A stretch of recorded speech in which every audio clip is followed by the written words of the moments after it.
తులసి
తులసి రా కూర్చో. వదినా ఎలా ఉన్నావు? మీరు బాగున్నారా? కూర్చో తులసి. ఉండండి, మంచినీళ్లు కాఫీ తీసుకొస్తాను. వదినా ఇప్పుడివన్నీ ఏమొద్దు, అన్నయ్యతో మాట్లాడి వెళ్ళాలి. అన్నయ్య ఇంట్లోనే ఉన్నాడు కదా? మీ అన్నయ్య లోపలున్నారు. ఉండండి, పిలుస్తాను.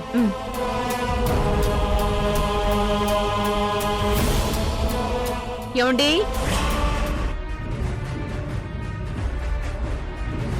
ఏమండి, మీ చెల్లెలు మీ బావగారు వచ్చారు.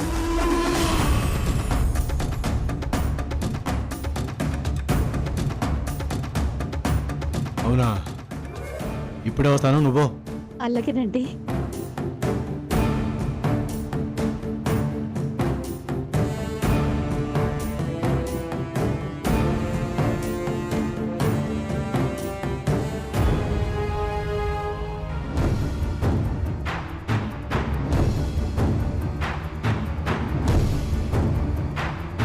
బావగారు బాగున్నారా?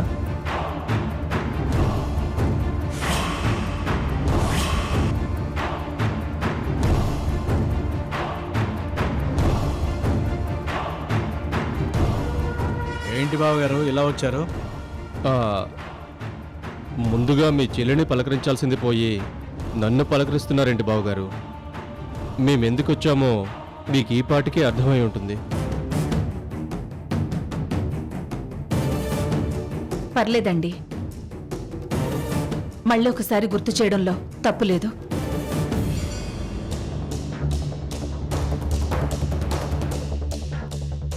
అన్నయ్య, నీకు కావలసిన పెట్టుబడికి మావయ్య గారిని సాయం అడిగావు. మావయ్య గారేమో తన 8 ఎకరాల తోటతో పాటు 25 ఎకరాల దేవుడు మాన్యం పత్రాలనిచ్చి తాకట్టు పెట్టి డబ్బులు తీసుకోమన్నారు.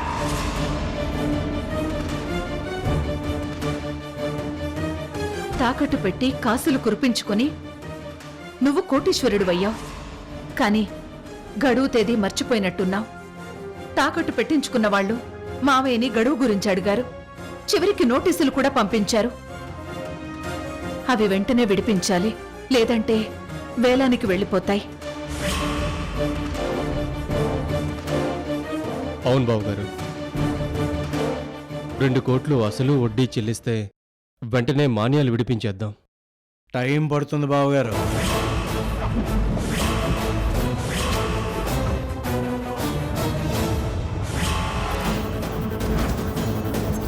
నోటీసులు వచ్చాక ఇంకా టైం ఉండదన్నయ్య. వెంటనే డబ్బు కట్టాల్సిందే.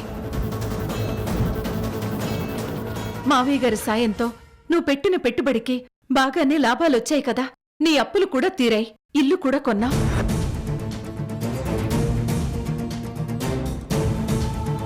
మరి మాన్యాలు కూడా విడిపించేస్తే మావయ్య గారికి మాట రాకుండా ఉంటుంది.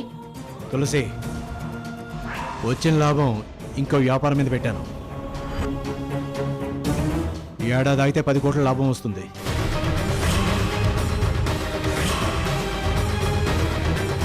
మాన్యాలు పోతే ఏమైంది?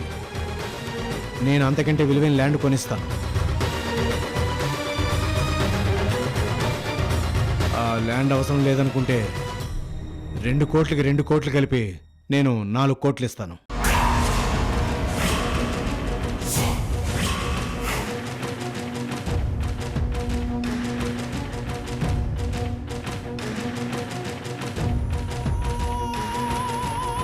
మామయ్య ధర్మకర్త కదా, ఏదో ఒకటి చెప్పుకుంటారులే.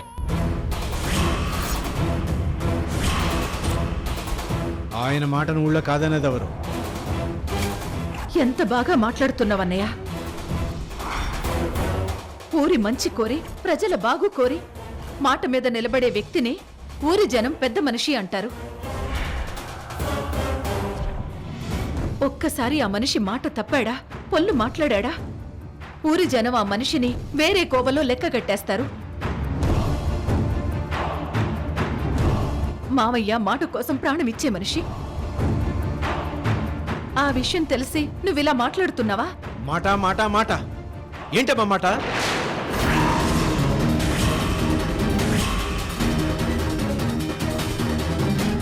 ఇదేదో సత్తికాలం అయినట్టు డబ్బులు ఇస్తానంటున్నాను కదా.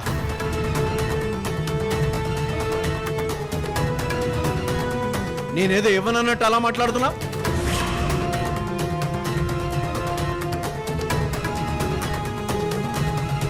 ఎప్పుడిస్తావు?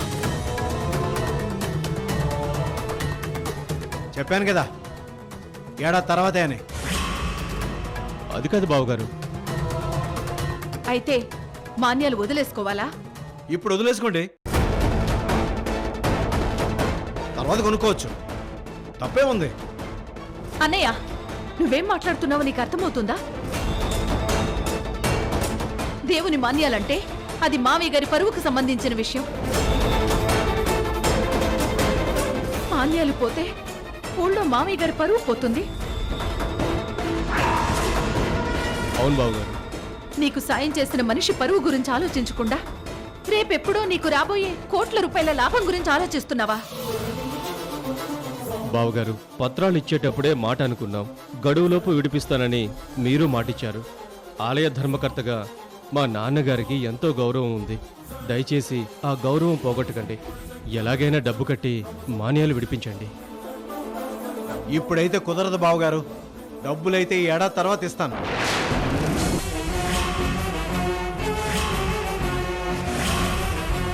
అంటే నీ స్వార్థమే నీకు ముఖ్యం గాని మామయ్య గారి గురించి ఆలోచించవన్నమాట.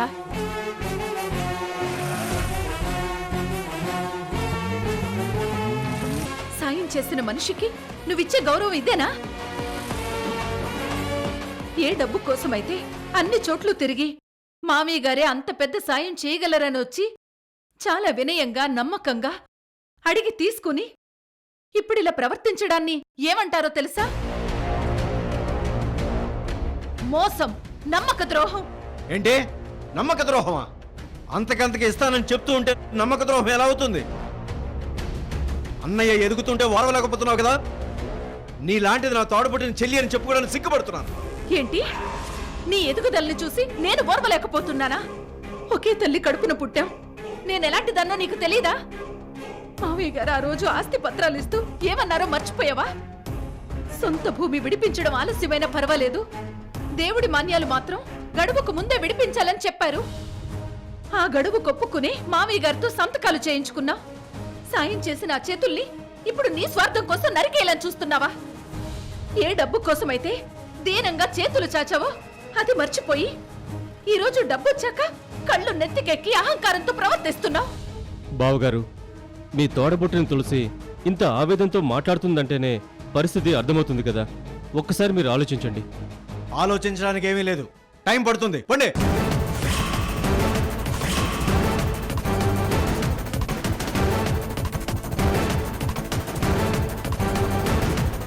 నోటీస్ వచ్చిందని చెప్పాక కూడా టైం పడుతుందని ఎలా అంటున్నావు? తరతరాల నుంచి వస్తున్న ఆ దేవుడి మాన్యాలు వంశ గౌరవానికి సంబంధించినవి, ఊరి ప్రతిష్టకు సంబంధించినవి. డబ్బు పోతే తిరిగి సంపాదించుకోవచ్చు, ప్రాణాలు పోయినా పరువు పోయినా తిరిగి రావన్నయ్యా. అది నీకు అర్థమవుతుందా?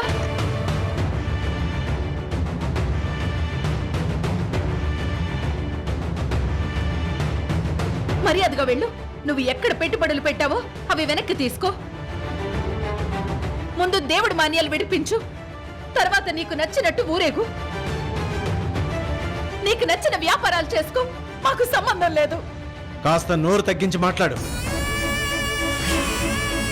వ్యాపారంలో ఒకసారి పెట్టుబడి పెట్టింది ఇప్పుడు వెనక్కి తీస్తే నాకు నష్టం వస్తుంది. డబ్బు ఇవ్వడం ఇప్పుడు కుదరదు.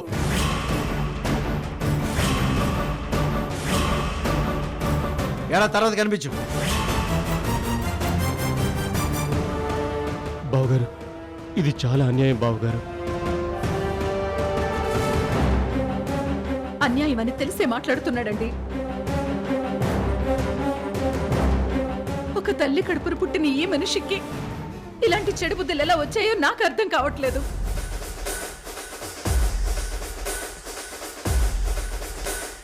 ఆస్తుల దగ్గర డబ్బు దగ్గరే మనుషుల అసలు రూపాలు బయటపడతాయి. దాన్ని ప్రత్యక్షంగా చూస్తున్నాను. వారం రోజులు మాత్రమే టైం ఉంది. ఈలోపు దేవుడి మాన్యాలు విడిపించు. లేదంటే లేదంటే లేదంటే ఏం చేస్తావు? నీ దిక్కును చోటు చెప్పుకోపా.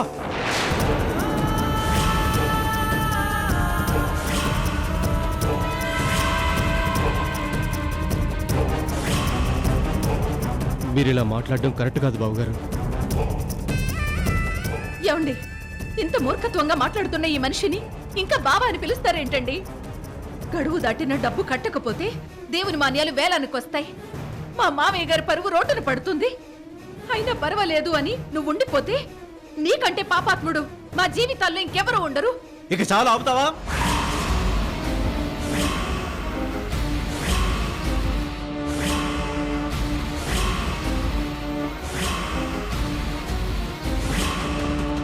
నోరేసుకుని ఊరి మీద పడ్డావు ఇన్నాళ్ళు, ఇప్పుడు నా మీద పడుతున్నావు.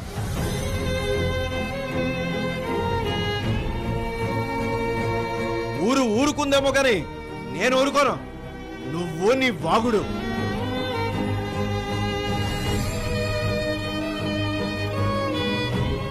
డబ్బు ఇవ్వడం కుదరదా? మళ్ళీ వీళ్ళను బయటికి అంటే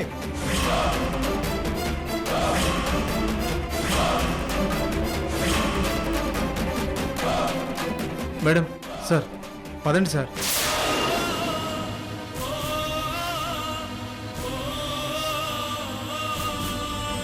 ఊరందరూ నాకు నోరెక్కువ అంటే ఇన్నాళ్ళు అది ఆ దేవుడు నా చెల్లికిచ్చిన వరం అన్నావు.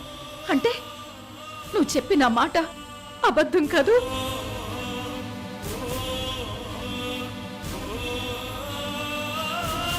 నువ్వొక అబద్ధాలు కోరువని ఇప్పుడు నాకు అర్థమైపోయింది.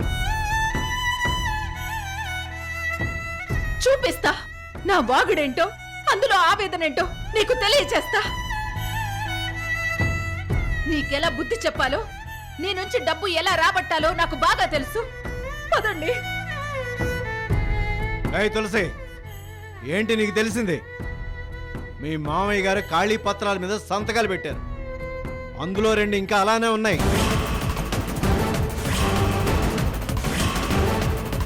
వాటి మీద నాకు ఆ దేవుడి మాన్యాలకి ఎలాంటి సంబంధం లేదని రుజువు చేయగలను. అర్థమైందా? గోవర్ధన్, మీరు ఆగండి. ఇక్కడే నీ నీచమైన ఆలోచనలు అర్థమవుతున్నాయి. నువ్వంటేనే నాకు అసహ్యం వేస్తోంది.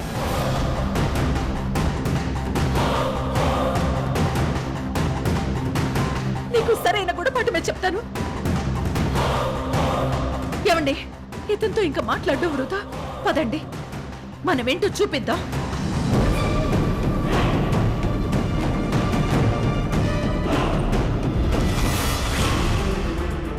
వెళ్ళు. నీ ఆవేశానికి వాగుడికి ఇక్కడ ఎవరు భయపడేది లేదు. నీ ఇష్టం వచ్చింది చేసుకో.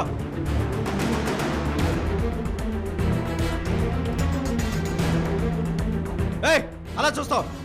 మంచిది తీసుకురా.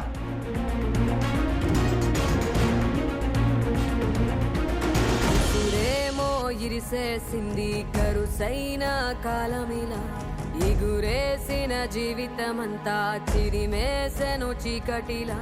బాధ నీరు కూడా భాష లేక గొంతు మూగబోయనా, పొగిలినంతలోన పొంత నిండలేని నిండు వేదన. చేరదీయబోతే సాయమేమో యతి నీడ చేచెనా, నేరమెవ్వరిదో దారి తప్పి నిన్ను చుట్టి వేసనా.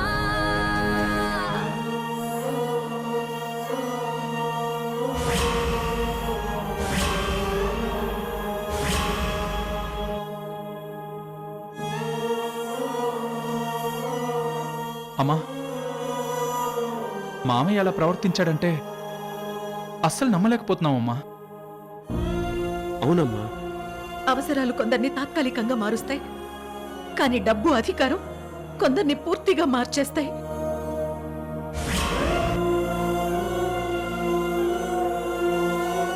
మాట కంటే పరువు కంటే ప్రాణం లేని డబ్బే ముఖ్యమని మీ మామయ్య డబ్బు సంపాదించి కూడా మీ తాతయ్య గారి పరువు కాపాడలేకపోయాడు.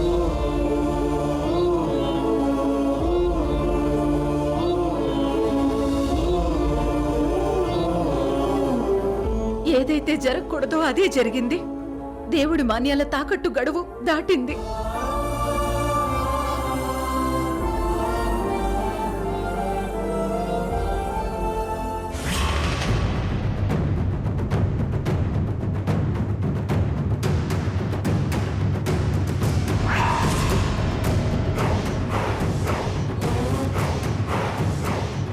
ఇందు మూలంగా సిరిపురం గ్రామ ప్రజలకి తెలియజేయమనగా ఆలయ ధర్మకర్తగా ఎన్నో ఏళ్లు సేవలు అందించిన శ్రీ సుబ్రహ్మణ్యం గారు తన సొంత అవసరాల కోసము ఆలయ భూములు తాకట్టు పెట్టుకొని ఆలయ భూములు విడిపించకపోవడం వల్ల ఏమండి దండోరా, ఆలయ భూములు తాకట్టు పెట్టుకున్న సదరు షావుకారి గారు కోర్టుకు ఎక్కడమైందా? అయ్యో తులసి, ఏంటండి ఇది? అయ్యో, దండోరా మావయ్య గారి గురించేనండి. ఎంతో గౌరవంగా బతికిన మావయ్య గారి గురించి ఇలా వినాల్సి వస్తుందని నేను ఎప్పుడు అనుకోలేదు. ఈ విషయం నాన్నగారికి కూడా తెలిసే ఉంటుంది తులసి. అవునండి, ముందు మనం మావయ్య గారిని కలవాలి. పదండి. పద.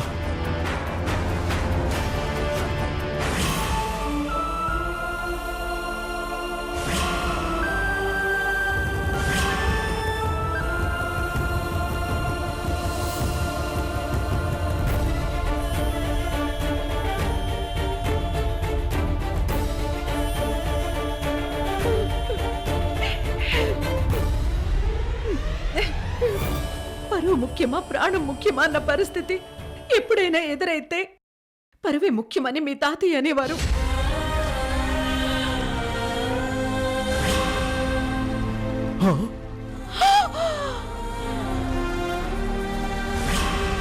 మావయ్య గారు!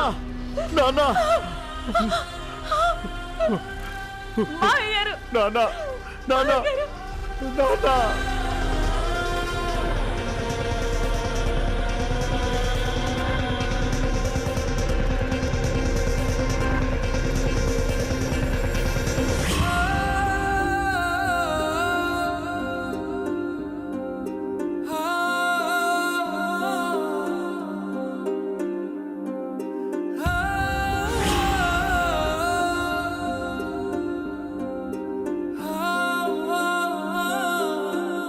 అమ్మో, ఇంత కథ జరిగిందా?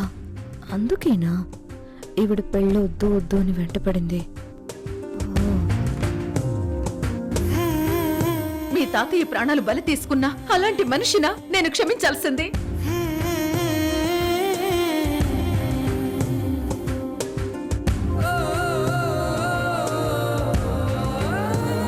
తనతో బియ్యం అందుకోవాలా?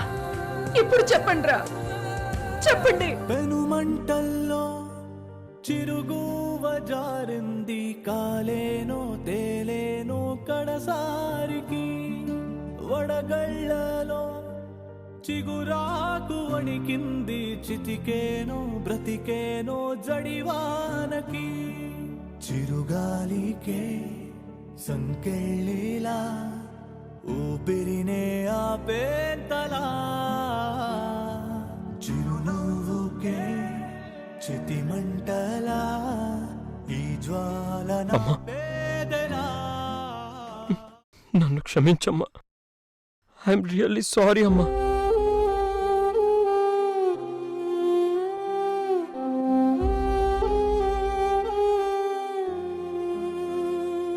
అంటే ఇప్పుడు లక్ష్మిని మర్చిపోతున్నట్టా?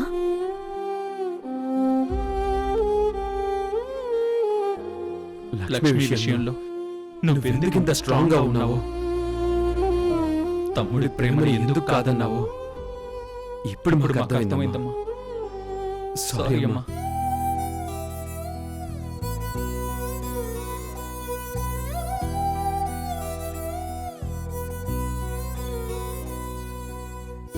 నీ పెళ్లి నేను నిర్ణయించే అబ్బాయితోనే జరుగుతుంది. ఆల్రెడీ అబ్బాయిని చూశాను. పెళ్లి చూపులు ఏర్పాటు చేయబోతున్నాను. నేను జ్యోతిని మర్చిపోయి ఇంకొకరిని పెళ్లి చేసుకోలేను. చేసుకోవాలి. వాడి ప్రేమను మనం బతికిస్తేనే మనతో వాడు సంతోషంగా ఉంటాడనిపిస్తుంది తులసి.